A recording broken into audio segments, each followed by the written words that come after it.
د نبی علیہ الصلوۃ والسلام اول بیبي دا خدیجه رضی الله تعالی عنها دا په عربو کې د ټولو نه مالدار او پاکبازه ښځه وه. د پلار نوم د دې خویلد و او د مور نوم فاطمه وه. د نبی علیہ الصلوۃ والسلام نه مخکې د دې دوه نکاحونه شوي وو. اول نکاح د ابو حاله سره شوی وه او د دې نه دوه زامن هم وو. د یو نوم حاله او د دویم نوم هند او دا دواړه صحابه کرام دی په نبی علیہ الصلوۃ والسلام باندې دواړو ایمان هم راوړی دی. خدا ابو حاله بیا په مکه کې څه جنګ وشو دی په هغې کې مړ شو نو خدیجه رضی الله تعالی عنها کونډه شوله. د هغې نه وروستو بیا دویمه نکاح د عتیق سره وکړه. د هغه نه یوه لور وه چې د هغې نوم هندو. عتیق هم بیا وفات شو دا دوباره بیا کونډه شوله. نو دوه زامن او یوه لور ورته پاتې شو. خو د دې سره ډېر زیات مال و او ډېره زیاته یو پاکه زنانه وه. دومره مالداره وه چې کله به د تجارت سامان د مکې نه وړلی کېده بار ملکونو ته بار ځایونو ته نو څومره مال چې به د تمام مکې والو دومره به یوازې د خدیجه رضی الله تعالی عنها دومره دا مالداره وه. مثال په طور چې 1 کروڑ روپو مال به د مکې والو نو د 1 کروڑ روپو مال به د دې ځان له وجودا و. د ټولې مکې والو هم مال یوازې د دې سره دومره مالداره زنانه وه. نو چې کله دا کونډه شو په دې پسې ډېرې رشتې را روانې وې. د مکې لوی لوی سرداران چې په دې پسې پیغام لګو چې خدیجه ما سره نکاح وکړه. دارنګې د مکې د لوی لوی سردارانو زامنو پسې هم پیغام د نکاح لګو چې خدیجه مونږ سره نکاح وکړه.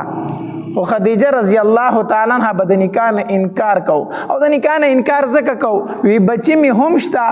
مال مې هم شته کور مې هم شته زه نکاح څه شي لکم زما نکاح ته ضرورت نشته دی. د هرې نکاح به دې رد کو. په دغه زمانه کې نبی علیہ الصلوۃ والسلام د صداقت او د امانت ډېره لویه چرچه وه. د نبی علیہ الصلوۃ والسلام عمر په دغه وخت کې 25 کاله او په مکه کې داسې کور نو چې هغې ته د نبی علیہ الصلوۃ والسلام د صداقت او د امانت خبره نه ورسېدلې. په مکه کې یو هلک دی د عبدالله زوی دی یتیم دی خو ډېر امانت والا انسان دی ډېر صداقت والا انسان دی. چرته دروغ نه وایي چرته په امانت کې خیانت نه کوي. د نبی علیہ الصلوۃ والسلام دا چرچه په ټوله مکه کې خوره شوله. نو په دغه ورځ کې شام ته قافله تله د تجارت دپاره چې تجارت دپاره قافله تله نو د خدیجه رضی الله تعالی عنها په نبی علیہ الصلوۃ والسلام پسې سوال جواب وکړو. یاره کو دا ځل زما د تجارت سامان ته اوسې نو زه چې نور چاله څومره مزدوري ورکوم د هغې ډبل به تاله درکم. ځکه دې ته هم پته ولګېده چې ډېر رښتینی سړی دی ډېر امانتدار سړی دی. نو هر سړی دا غواړي چې زه خپل کاروبار داسې سړي ته حواله کړم چې رښتینی هم وي او امانتدار هم وي. نو خدیجه رضی الله تعالی پسې سوال جواب وکړو وی زما د تجارت سامان کو ته اوسې زه چې بل سړي ته څومره مزدوري ورکوم د هغې ډبل به تاله درکم. نبی علیہ الصلوۃ والسلام وفرمایي زه به د خپل تره سره مشوره وکم. ابو طالب ته وویل. ابو طالب هم په دغه وخت کې ډېره زیاته غریبي وه. نبی علیہ الصلوۃ والسلام ته وفرمایل وی دا خو ډېره ښه موکه ده دا خو ډېره ښه موکه ده د خدیجه په شانتې زنانه خو په مکه کې نشته دا خو ډېره ښه زنانه ده خیر دی د هغې سامان ته تجارت له اوسه. نبی علیہ الصلوۃ والسلام چې کله تجارت له روانېدو نو خدیجه رضی الله تعالی عنها فرمایل وی زم تجارت لزم ستا سامان وړم خو زما به یو شرط. څه شرط دی؟ شرط مې دا دی چې ما سره به خپل غلام ملګری کوي. ما سره به یو غلام څه کوي؟ ملګری کوي. دا دې دپاره چې خلک را باندې څه تهمت مهمت ونه لګوي چې ستا غلام را سره موجود وي چې هر څه په خپلو سترګو باندې ویني نو زما سره به خپل غلام لګي. خدیجه رضی الله تعالی عنها فرمایل دا شرط ماته منظور دی او د هغې یو غلام د هغه نوم میسره و میسره یې ورسره ملګری کو خو چې کله میسره ته که نه خدیجه رضی الله تعالی ته وفرمیل وی په ده باندې به نظر ساتې ته ده به د هر ټایم حال احوال ما ته بیانوي ځکه چې مکه کې لویه چرچه وه د ده که نه د ده د شرافت او د صداقت ډېره مشهورتیا وه نو خدیجه رضی الله تعالی وفرمیل وی ده به یو حالت چې راشي ما ته به بیانوي نظر به پې ساتې وی ټیک ده نبی علیه الصلاة والسلام د خدیجه رضی الله تعالی مال تجارت واغسته او روان شو چې کله بصرې ته ورسېدل هلته کې یو ونه وه د هغې په سوري باندې دوی کېناستل چې کېناستل هلته یو عبادت خانه وه د عیسایانو د هغې هغه راهب راووتو چې راووتو نو هلته کې کم خلک چې د هغې ځای اوسېدونکي وو هغې حیرانه شو وی دا راهب تر ننه پورې بار ته چېرته د دې عبادت خانې نه به چا پسې نه دی راوتی که څوک سره ملاقات کول غواړي دننه دې ځي خو دې چاله روځي نه دا اول ځل دی چې دی د قافلې دپاره رووت چې دا څنګه چل دی دی رووتو په دې قافله باندې داسې نظر اچي غیر چاپېره ګوري خلک هم حیران دی نو چې په نبي علیه الصلاة والسلام باندې سترګې ولګېدې که نه نو فورا ورغې د مټ نه ونیو فورا یې د مټ نه ونیو وی دا لږ څوک دی د قام نسب څوک دی نه قافلې والا ورته وویل وی موږ ټول د قام نسب یو موږ د مکې یو که نه ټول د قام نسب خلک وی د ده سره څوک راغلی دي وی د ده سره یو غلام راغلی میسره هغه میسره یې راغوښتو وی دې خوا راشه وی د دې هلک په دې سترګو کې دا سوروالی همیشه وي او که دا پکې صرف وس دی د ده په دې سترګو کې دا سوروالی چې کم دی دا همیشه وي او که دا پکې وس دی صرف نه هغه ورته وویل وی نه وی د ده په سترګو کې دا سوروالی همیشه وي ځکه کله کله خو سترګه خوږ شي سره شي که نه د نبی علیه الصلاة والسلام په سترګو مبارکو کې سرې سرې لکیرې وي سرې سرې کرښې وي د نبی علیه السلام په سترګو مبارکو کې وی د ده په سترګو کې دا سوروالی همیشه وي او که دا پکې چې ته اوس راغې د خوږو نه وی نه د ده په سترګو کې دا سوروالی همیشه وي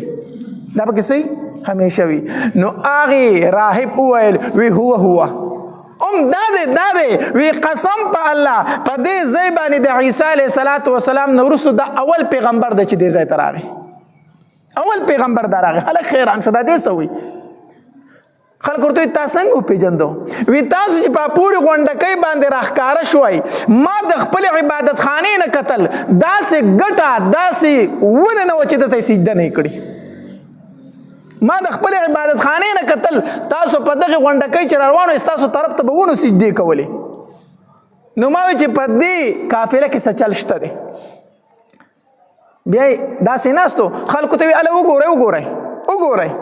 وی نور کم طرف ته دی او سوری کم طرف ته دی نبی علیه الصلاة والسلام داسې بار ته ورغې نو چې راغې نو زر زر ته خلکو هغه ځای د سوري لاندې کو چې سوري لاندې کو دی چې راغې دا راهب لا ولاړ و نو دی په غرمو نبی علیه السلام کېناست چې په غرمو کېناستو نو د ونې چې کم سوری و هغه په تاویدو شو نو خلک یې پرېښود او په نبی علیه السلام یې سوری کو وی وګورئ د ونې سوري ته که کم طرف ته روان دی دا کم طرف ته روان دی میسره دا خبره دغلته څه کړله نوټ کړله بیا لږ مخکې لاړو هلته کې د نبي علیه الصلاة والسلام په دې کاروبار کې د یو تن سره لږه جګړه شو په کاروبار کې داسې راځي دا شی داسې راکړه خو دې کې خبرې لږې واوړېدې چې واوړېدې هغه سړی ورته وایي ته په لات او په منات او په عزا باندې قسم وکړه چې دا خبره داسې ده نبی علیه الصلاة والسلام ورته وفرمایل زه نه په لات قسم کوم نه په منات قسم کوم نه په عزا قسم کوم زه صرف په یو رب قسم کوم چې دا وویل سړی حیران شو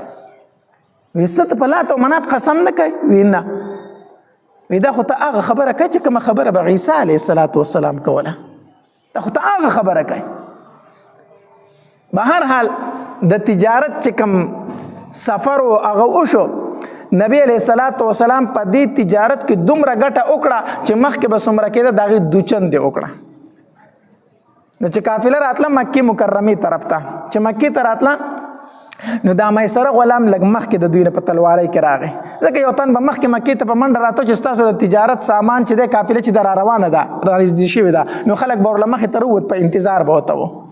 نو دا میسره مخکې مکې ته راغی نو خدیجه رضی الله تعالی ته وفرمایل وی ستا قافله را روانه ده او ډېر زیات تجارت مو کړی او ډېره غټه مو را روانه کړې ده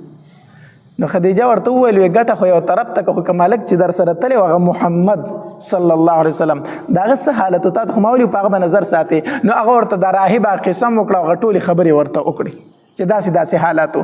نو خدیجه رضی الله تعالی عنها کوټې ته وختله په کوټه باندې ولاړه د تجارت دا قافله سیکي